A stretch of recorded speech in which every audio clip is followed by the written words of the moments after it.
Are you thinking about cutting the cord? Well, before you do, let me share 5 common mistakes we see our customers make who try to do it on their own, so you can avoid making the same ones.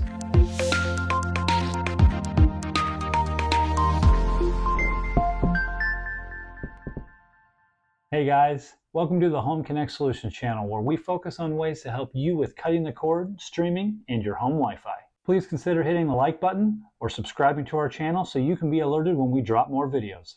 Let's get started. Mistake number 1. They assume their network is going to work fine for streaming because it's worked fine up to that point. There are a lot of people out there who've tried cutting the cord and it didn't work out the way they had planned because their network just wasn't suitable for streaming. Now, I'm not going to get too deep into what makes a good network. However, what we're trying to emphasize in this video is that the network piece of streaming is very important. You need to make sure that your router system, like what we have over here, can handle streaming and give you good coverage wherever you need it. When it comes to your home network, there are some things that make networks more suitable for streaming. Now, I don't want to get in the weeds on this, but a lot of our users have run into the issue of, well, my internet worked fine before, and now all of a sudden now I'm streaming it, I'm having all these problems, but it worked fine before. And that's true, but one thing you need to kind of remember in a situation like this is things like checking your Facebook profile or even watching YouTube videos, maybe even occasionally watching a Netflix movie, is not the same as watching all of your TV content through the internet. It's not the same as streaming everything, right? So you're streaming high definition picture content to maybe multiple devices at once. Maybe someone's watching TV in the den and someone's watching in the basement. That's going to be using your Wi-Fi differently than if you were just on your phone checking Facebook, sending emails, or that sort of thing, maybe the occasional Zoom call. We just want to emphasize here that network is really important for the success of streaming. Your old router just may not cut it, and for a couple different reasons. Either maybe you're using the provider's router that you get with your internet, and that's okay. Some of those, I mean, we've done houses where that's just fine. Maybe they have 2 TVs and the router's a room away, and we're able to configure them in a way that's a little bit more conducive to streaming. However, in a lot of homes, that just doesn't cut the mustard. People have TVs scattered all over the place in their home. Maybe there's one in the basement, second floor, a couple on the main floor, outdoor TVs, and they want to be able to stream on all of them. So you need to make sure that your home Wi-Fi and your home network is conducive for that. And we have some tricks and tips that we'll show you along the way that'll help. Mistake number 2, their streaming equipment is just too old. When it comes to your streaming equipment, guys, I'm not going to say newer is always better, but I will tell you a lot of the equipment you guys are trying to stream on is just too old. I've seen old Rokus, early smart TVs, early edition of even Apple TV. And while they work okay for maybe Netflix and again and Hulu and watching a movie here and there, again, when it comes to streaming all of your content live and working with your TVs and making sure that everything works and the apps are getting updated and working proficiently, some of you guys' equipment is just too old. We run into some that only connect to a slower frequency on your Wi-Fi. It's just going to leave people with buffering, the spinning wheel, frustration, head scratching, and kind of even tying back into problem number 1 that their equipment just isn't sufficient for streaming. Mistake number 3, they follow the famous just do what I did advice.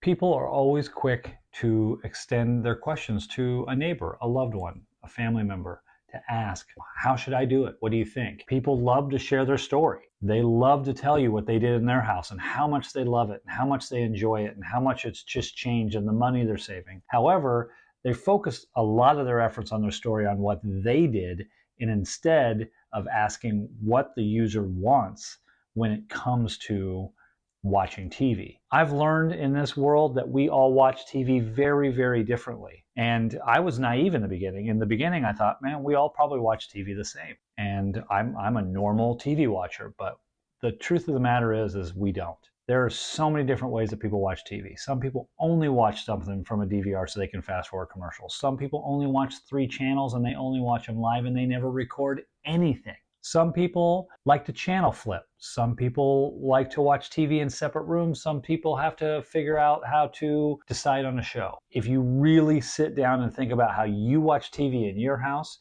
I think you'll understand that when you start asking the questions about how people watch TV and it makes people think about it, they realize that the just do what I do advice doesn't really go very far. And the same thing goes for, I would even say, like other YouTube channels talking about this, or throwing something on the internet like Reddit and people, Facebook posts. I mean, just there's so much information out there for people to grab onto. And I see the questions all the time. Well, should I get a Roku or a Fire Stick? Should I do this or should I do that? And people love to say, do this. That's what I did. It works awesome. You'll love it. But it just doesn't really work out that way. So we try to avoid the just do what I do advice. And we sit down, we talk with you. We try to figure out how it is that you watch TV. We challenge you in a lot of those. A lot of people don't even know how they watch TV. So a lot of times when we're asking these questions, we're challenging the user or the viewer to be like, yeah, I guess I really kind of have to think about that. Just know the do what I do advice doesn't always pan out. Mistake number 4, they pay for way too much internet speed. Internet speed, it's a big myth. Matter of fact, I'm gonna have a separate video on just this, I think, because it's a very common thing we run into where people take their equipment back to their service provider. The service provider asks them, all right, well, what are you gonna do to watch TV? They're very quick to say, you guys are too expensive, I'm gonna go to streaming. And the provider's like, oh, if you're gonna go to streaming, you're gonna need a lot more speed. If you don't get speed, you're gonna get buffering all the time. And they start creating doubt in the person's mind and they talk them into it. And all of a sudden they left, and now the internet company is dipping into that savings that you were gonna get as a user by cutting the cord with some false information that in most cases isn't even true. I've had people that we've helped go take their equipment back and get suckered into buying gigabit internet. Is gigabit internet awesome? Absolutely. If you can get it, that's great. Maybe this isn't about money for you. It's more about just getting something that's simple and you don't have to play the game anymore. And that's perfectly fine. If you can get gigabit at your house, you'll really like it. It's pretty awesome to have. However, the myth we're trying to break here is that you do not need it to be successful with streaming. You do not need it. In a lot of cases when we go into someone's house, we actually lower their internet speeds from what they had as part of their big package or bundle or whatever. The goal here, if you're here to save money, I'm here to tell you, you do not need the fastest internet package that your provider offers. And finally, mistake number 5. They assume that streaming is going to be just like cable and they're not ready to embrace the learning curve. I really think that a big part of cutting the cord and moving to streaming is up here. It's in your head. We often talk to people that have been told about the benefits, but they haven't really accepted the challenge of what's ahead. I'm not here to tell you that, again, that streaming is perfect. It's not.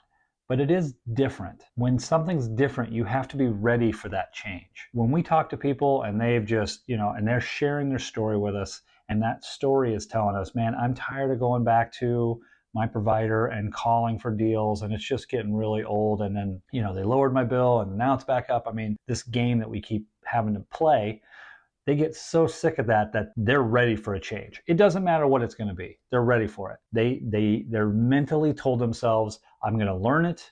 I'm going to change. I'm going to figure it out.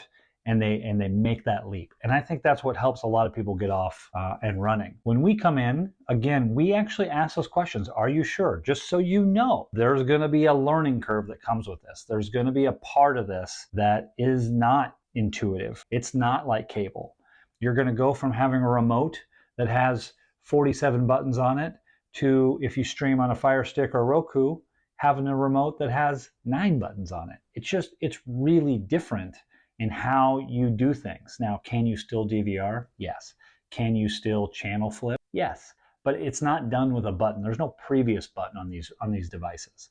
There's no last channel, guide button. Everybody's used to using a guide button. A lot of the streaming devices we use don't have a guide button per se. So again, it's getting used to and being ready mentally for these changes that are coming. And I think a lot of people make the mistake that they think it's going to be exactly like cable, but it's going to be cheaper.